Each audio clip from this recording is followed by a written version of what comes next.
नमस्कार दोस्तों, मैं हूं आपका दोस्त चेतन भोला और आप देख रहे हैं भोला मैकटेक। आज की वीडियो है ये जो आप फाइनल ईयर स्टूडेंट्स हैं जो कि किसी भी इंजीनियरिंग में हो सकते हैं। मैं पर्सनली मैकेनिकल इंजीनियर हूं तो मैं उनके लिए ज़्यादा सजेस्ट करूंगा कि उनको प्लीज़ ये वीडियो शेयर करना, क्योंकि ये एक्चुअली अभी आप लोग वैसे भी स्ट्रगल कर रहे हो। लॉकडाउन की वजह से आप लोग कॉलेज तो जा नहीं पा रहे हो और off campus on campus jobs भी नहीं आ रही होंगी आपके लिए, आई नो। और वैसे भी इंजीनियरिंग कॉलेजेस में जॉब्स का बहुत बुरा हाल है, तो आई अंडरस्टैंड कि बहुत ज़्यादा दिक्कतें हो सकती हैं। तो इन दैट सेंस मैं बोलूंगा कि आप प्लीज वीडियो को अपने दोस्तों से शेयर जरूर करना, जिससे कि मतलब जो मैंने गलतियां करी थी अपने फाइनल ईयर में वो गलतियां आप लोग ना करो।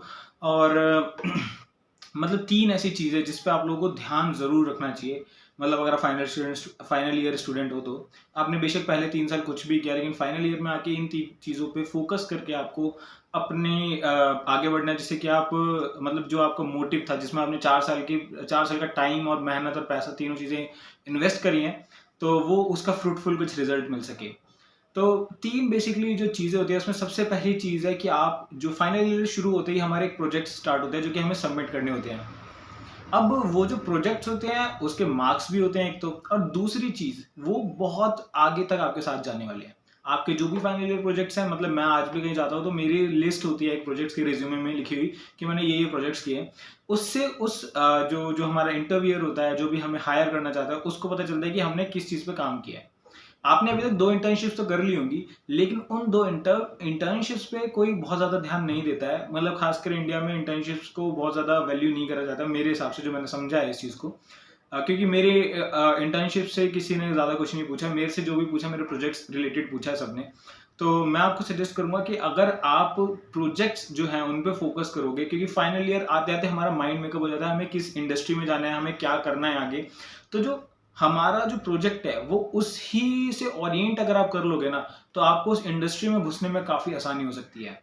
इंटर्नशिप बहुत ज़्यादा रोल प्ले कर सकती है अगर आप बहुत अच्छी जगह इंटर्नशिप कर रहे हो और वहाँ से अगर आप पीपीओ ले लेते हो, प्री प्लेसमेंट ऑफर्स ले लेते हो, वहाँ पे अच्छा परफॉर्म करके दिखा देते हो, तो कहीं ना कहीं इंटर्नशिप बहुत ज़्यादा काम हो सकती है।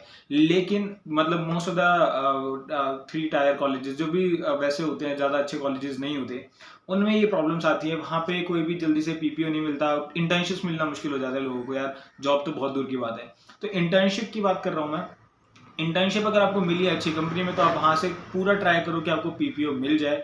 और अगर नहीं मिलता है तो अब तो आपको प्रोजेक्ट्स में ही कुछ करके दिखाना होगा, जिससे कि आप कुछ अचीव कर पाओ, जिससे कि आपको कोई हायर करना चाहे। अब बात करते हैं प्रोजेक्ट्स की।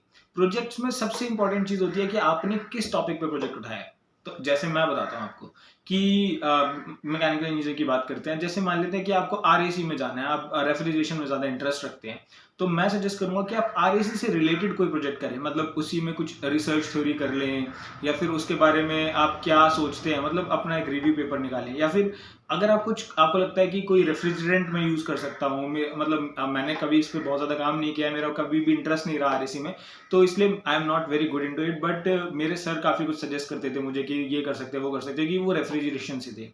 कभी हमारा इंटरेस्ट नहीं था तो हमने कभी किया नहीं। बट हम सडन समहाउ मैं एयर प्यूरिफिकेशन में घुस गया था, तो मेरे को इलेक्ट्रॉनिक्स थोड़ा बहुत आइडिया लगने लगा था। और purification, air purification, water purification, इन 3 चीज़ों पे हम काम करते थे।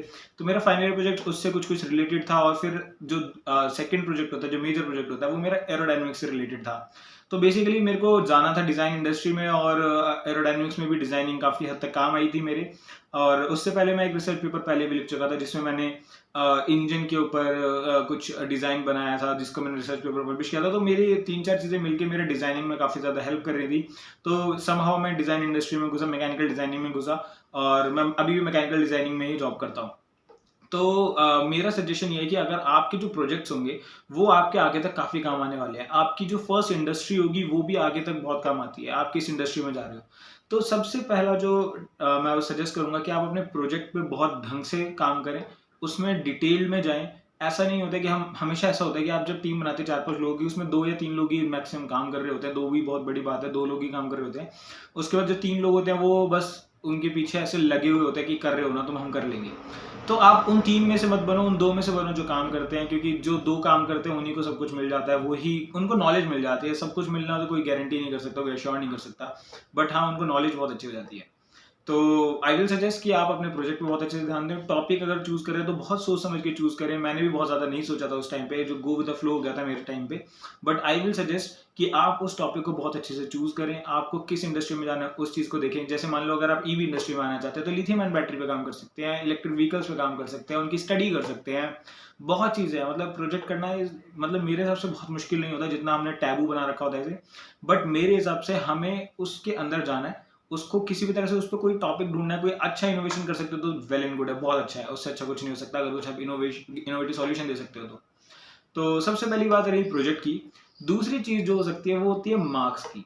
अब क्या होता है कि हम अभी तक 3 साल तक हमने जो किया वो किया, लेकिन फाइनल ईयर के मार्क्स से ही आप मतलब कुछ थोड़ा बहुत जो चांसेस हैं परसेंटेज बढ़ाने के वो बढ़ा सकते हो, वरना उसके बाद तो कुछ है ही नहीं ऑप्शन। तो ये 2 सेमेस्टर्स हैं, मैं सजेस्ट करूंगा कि आप इन 2 सेमेस्टर्स में थोड़ा मार्क्स पे भी ध्यान दें, क्योंकि जो पुरानी बैकलॉग्स हैं मेरी, टचवुड मेरी कभी बैकलॉग नहीं रही, बट अगर आपकी बैकलॉग है तो यही साल है उसको क्लियर करें जरूर। क्योंकि अगर जो भी बैकलॉग अगर पुरानी है अगर आप उनको क्लियर कर लेते हैं तो इससे बहुत ज़्यादा फायदा है, क्योंकि आप जॉब्स में भी बैठ पाएंगे। तो जो फाइनल ईयर है ये आपके पास लास्ट ऑप्शन है जिसमें आप अपनी पुरानी बैकलॉग्स को क्लियर कर सकते हो। अगर आपने बैकलॉग को क्लियर कर लिया तो फिर आपको जॉब्स मिलने में आसानी होगी, क्योंकि कंपनियां जो है वो कभी बैकलॉग वाले आदमी को नहीं लेती। जिसकी बैक आ रखी हो, उसकी बैक पेंडिंग हो तो उनको नहीं लेती, प्रेफर कभी भी नहीं करती। तो आई विल सजेस्ट कि लास्ट ईयर है, इसमें थोड़ा सा पढ़ाई को ध्यान दो सीरियसली। लोग मस्ती आपने 3 साल कर ही लिया, अब तो मत करो। तो थोड़ा सा फोकस होकर उन बैकलॉग को भी क्लियर कर लो। जो मार्क्स बढ़ा सकते हो मार्क्स बढ़ा लो, बाकी मार्क्स के ऊपर मैं ज़्यादा नहीं बोलूंगा इस टाइम पे। अब फाइनल और मोस्ट इंपॉर्टेंट फोकस जो होता है फाइनल ईयर स्टूडेंट के लिए वो होता है जॉब। जॉब पे आपको फाइनल ईयर शुरू होते ही आपको फोकस करना है कि किस तरह से जॉब्स मिल सकती हैं। सबसे अच्छा जो ऑप्शन होता है वो अपने एल्यूमिनाई से कांटेक्ट करना होता है। कभी भी उन भैया लोगों को मत छोड़ो, क्योंकि मैं उनको भैया बोलता हूँ पर्सनली, या आप लोग सर बोलते हो, या फिर जो भी आपके सीनियर रहते हैं उनसे आप बात करो, उनके कांटेक्ट में रहो। मैं अभी भी उनसे कई सारे जो भैया हैं उनसे कांटेक्ट में हूँ। और क्योंकि वो अभी ही नहीं, हो सकता है वो जॉब ना दिलवा पाए आपको, लेकिन वो आगे चल के बहुत काम आएंगे आपके। दे आर ऑलवेज देयर कि आपको कुछ ना कुछ हेल्प चाहिए होगी तो वो बताएंगे आपको। तो आई विल सजेस्ट कि आप उनके साथ कांटेक्ट बनाओ। फाइनल ईयर स्टूडेंट है आप, उन जो आपके पास आउट होने वाले हैं उनको बहुत अच्छे से ट्रीट करो। मतलब जब आप फाइनल ईयर में होगे तो पास आउट होने वाले होंगे, तो उनसे बहुत अच्छे से बात करो। एलुमनाई ग्रुप में आप उनसे इंटरेक्ट करो। मैं बोलूंगा पर्सनली जाके ग्रुप में ऐसे मत मैसेज भेजते रहना उन्हें, आप उनके साथ पर्सनली जाके कांटेक्ट बनाओ, या फिर उनके इंस्टाग्राम पे चले जाओ, किसी भी तरह से उनको बोलो। लिंक्डइन पे चले जाओ, बहुत अच्छा ऑप्शन है। लिंक्डइन पे आपको सारे एलुमनाइज भी मिल जाएंगे। उनसे बात करो, उनसे समझो कि क्या क्या चीज़ें हैं जो आपको एक अच्छी जॉब लैंड कराने में हेल्प कर सकती है। क्या पता उनकी कंपनी में कोई वैकेंसी हो, मे बी वो कुछ रेफर कर पाए आपको। तो जॉब का एक फोकस है जो कि आपके फाइनल ईयर शुरू होते ही आपके दिमाग में रहना चाहिए कि मेरे को जॉब ग्रैब करनी है। अगर आप एक्चुअली जॉब सर्च करना चाहते हो इसके बाद, नहीं तो अपना स्टार्टअप वगैरह करना चाहते हो तो वो बात अलग हो जाती है। बट मेरे हिसाब से मोस्ट ऑफ द पीपल जो कि जॉब सर्च करना चाहते हैं उनके फाइनल ईयर की शुरुआत से दिमाग में होना चाहिए कि मेरे को जॉब ग्रैब करनी है। अगर आप गेट कर रहे हो तो फिर उसकी प्रिपरेशन, लेकिन मैं अभी उस सेंस में बता रहा हूँ कि अगर आप जॉब लेना चाहते हो तो जॉब लेने के लिए आपको पूरे टाइम प्रिपेयर करना नहीं चाहिए। अगर अब मैं बताता हूँ जैसे क्या होता है, कई बार कंपनियां आती हैं, अभी भी ऑनलाइन कुछ कंपनियां आ रही हैं, तो वो कंपनियां जो आती हैं वो दूसरी स्ट्रीम की होती है। मान लेते हैं एसेंचर आती है, आप मैकेनिकल इंजीनियर, आपके सामने एसेंचर आ रही है। आई विल सजेस्ट कि आप बैठो उसका इंटरव्यू दो। मेरे को मेरे सीनियर ने एक बात बोली थी कि जितन तुम्हें जरूरी नहीं है तुम्हें जॉब में जाना है, तुम्हें मिल गया तो तुम्हारे लिए कंपलसरी थोड़ी कि तुम्हें जाना ही जाना है, तुम जाओ एटलीस्ट बैठो उसमें। उसके बाद अगर तुम्हारा वो इंटरव्यू क्लियर होता है ना तो तुम्हारा कॉन्फिडेंस नेक्स्ट लेवल चला जाएगा। अभी तक तुमने अभी एक भी इंटरव्यू नहीं दिया, अब तुम्हारे पास सडनली एक इंटरव्यू आया और तुमने क्रैक कर लिया उसे, और तुम्हें पता है कि तुम्हारे पास एक जॉब है, तो तुम्हारा जो वो होता है ना कॉन्फिडेंस, वो बहुत अच्छा हो जाता है। आप आगे बहुत इंटरव्यूज को क्रैक कर सकते हो, आपका कॉन्फिडेंस बहुत ज्यादा बढ़ जाता है। तो ऑनेस्टली स्पीकिंग मेरे बहुत ज्यादा काम आई थी उनकी एडवाइस, और आज भी जो मेरे से बात करते हैं मैं उनको यही सजेस्ट करता हूँ कि भाई चाहे कंपनी तुम्हारी स्ट्रीम की हो ना हो, तुम्हारे मतलब की हो ना हो, तुम्हारे इंटरेस्ट की हो ना हो, उसमें बैठो, उसको बिल्कुल शिद्दत से उसके लिए ट्राई करो कि वो तुम्हें जॉब लेनी है, ऐसा सोच के जो वो चाहे उस हिसाब से प्रिपेयर करो। लेकिन तुम्हें जॉब लेनी है, तुम जॉब लो उसे, और उसके बाद तुम देखना, तुम्हें बेशक तुम्हारे पास ऑप्शन है, तुम नहीं जाना चाहो मत जाओ। लेकिन मैं ये बोलूंगा कि तुम जब कर लोगे ना क्रैक तो तुम्हें पता रहेगा कि तुम्हारे पास कॉन्फिडेंस कितना ज्यादा है कि यार तुमने एक जॉब को ग्रैब कर रखा है, तुम्हारे पास एक जॉब है, लास्ट ऑप्शन तो है ही ना तुम्हारे पास। क्योंकि बीटेक खत्म होती है, तुम्हारे मम्मी पापा तुम्हारी आस नजरों से देखेंगे कि अब हमारा बेटा जाएगा पैसा कमाएगा। सीरियसली मैं बता रहा हूँ, मेरा एक दोस्त था तो क्या हुआ कि वो काफी ज्यादा निराश था उस टाइम पे कि यार अब तो फॉर्मल सीजन पहनता हूँ तो उसकी मम्मी पापा बड़ी आस भरी नजरों से देखते कि आज जाएगा बेटा नौकरी लेके आएगा। तो सीरियसली अब हमें पता है कि क्या कंडीशन है हमारे इंडिया की एम्प्लॉयमेंट रेट की, तो इस चीज़ को बहुत सीरियसली लेना बहुत ज़रूरी है। आप इसको सीरियसली लो, जॉब के लिए पूरी शिद्दत से मेहनत करो, कोशिश करो, लिंक्डइन पे जाओ। मैंने इससे पहले एक वीडियो बनाई थी कि कैसे आप जॉब ले सकते हैं इस पैंडेमिक में अंदर भी, क्योंकि मेरे लिए वो चीज़ें काम करी हैं और मेरे जिनको मैंने सजेस्ट किया उनके लिए भी वो चीज़ें काम करी हैं। अब लिंक्डइन पे कनेक्शन बनाओ, उनसे बातें करो। नेटवर्किंग इज़ बहुत बड़ी चीज़ है, नेटवर्किंग बहुत बड़ी चीज़ है। नेटवर्क मार्केटिंग नहीं कह रहा हूँ क्योंकि हम सब सुन के थक चुके हैं, लेकिन नेटवर्किंग अपने बेनिफिट के लिए, पर्सनल नेटवर्किंग मतलब अपने बात करने के लिए।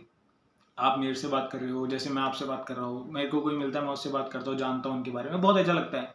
नेटवर्किंग इसे कहते हैं कि आप उनके साथ नेटवर्क में हो, आप उनसे कुछ एक्सपेक्ट नहीं कर रहे हो, बट एनी हाउ जब आपको हेल्प लगेगी तो आप बोल तो सकते हो एटलीस्ट। तो नेटवर्किंग बहुत इंपॉर्टेंट चीज़ है। मैं बोलूँगा कि आप लोगों को भी नेटवर्क करना चाहिए, लोगों से नेटवर्क करो और जो भी पॉसिबल ऑप्शंस हैं उन पे जाओ और उनसे जॉब लेने की ट्राई करो। naukri.com वगैरह पे प्रोफाइल बनाओ, मतलब मेन मोटिव अब रखो अपने दिमाग की, अब नौकरी लेनी है मुझे। तो ये 3 जो चीज़ें थी, मैं हर जो फाइनल ईयर स्टूडेंट है उसे सजेस्ट करना चाहूँगा कि आप इन 3 चीज़ों पे फोकस रखो। यही 3 चीज़ें हैं जो कि आपको बाद में पता चलेगा कि हाँ, ये काम की थी। मतलब जो पहले इस चीज़ को सीरियसली नहीं लेते ना जॉब लेने को, या फिर उसके लिए इतनी ज़्यादा मेहनत नहीं करते, उस टाइम पे लग अप कर रहे होते, सारी चीज़ें भाग रहे होते कि मेरे को ये भी करना है, वो भी करना है, वो भी करना है। ये 3 चीज़ों पर फोकस करो, सीरियसली आपकी बीटेक सफल हो सकती है। वरना फिर आप भी बीटेक को गाली दे रहे होगे, बीटेक ने हमें क्या दिया। मेरे को बड़ा गुस्सा आता था जब लोग बोलते थे, बट ठीक है, सबकी अपनी अपनी चॉइसेस हैं। तो उम्मीद करता हूँ वीडियो अच्छी लगी होगी। वीडियो अच्छी लगी हो तो वीडियो अपने दोस्तों के साथ शेयर जरूर करना। चैनल को सब्सक्राइब नहीं किया तो प्लीज़ चैनल को अभी के अभी यहाँ पे सब्सक्राइब का कहीं पे भी बटन आ रहा है तो सब्सक्राइब करना है। यहाँ पे मेरा एक लोगो भी आ रहा होगा, इस पे जाके भी सब्सक्राइब कर सकते हो। चैनल पे बहुत सारी वीडियोस पड़ी हैं, आई विल सजेस्ट कि आप जाओ वीडियोस देखो और इस वीडियो को अपने दोस्तों के साथ जरूर शेयर करो, क्योंकि ये उनके बहुत हेल्प हो सकती है। मैं ये नहीं कह रहा ये चीज़, और मैं एक चीज़ लास्ट में बोल देता हूँ कि हम लोग सोचते हैं कि हम किसी की हेल्प कर देंगे, किसी को मतलब मान लेते हैं कि मैं कहीं जॉब देने जा रहा हूँ, कहीं जॉब का इंटरव्यू देने जा रहा हूँ, तो मैं अपने दोस्त को बताऊंगा तो मेरा कंपटीशन बढ़ाएगा। बहुत लोग के ऐसे थॉट होता है, मेरा भी होता था कभी। बट आपको बताता हूँ कि आपका कंपटीशन सिर्फ उससे नहीं है, दुनिया में पता नहीं कितने लोग हैं, उनके साथ कंपटीशन है आपका। उन सबको तो नहीं मना कर सकते, उन सबको तो नहीं रोक सकते। जहाँ आप जा रहे हो वहाँ पे इससे अच्छा बंदा हो तो क्या कर लोगे, उसे रोक लोगे जाने से? नहीं रोक सकते ना। तो ठीक है, सबकी मदद करो, क्या पता उसको जो उसके पास है वो नहीं चाहिए जो आपके पास है वो चाहिए हो, या फिर जो आपके पास है वो नहीं चाहिए हो जो उसके पास है वो चाहिए हो। तो क्या पता किसी की हेल्प हो जाए। तो सबके साथ इस वीडियो को शेयर करो, सबकी हेल्प करो और आगे बढ़ो। धन्यवाद दोस्तों मेरी वीडियोस को देखने के लिए। यूं ही मेरी वीडियोस को देखते रहिए, शेयर करते रहिए, सब्सक्राइब करते रहिए। बस इतना ही तो चाहिए। धन्यवाद दोस्तों।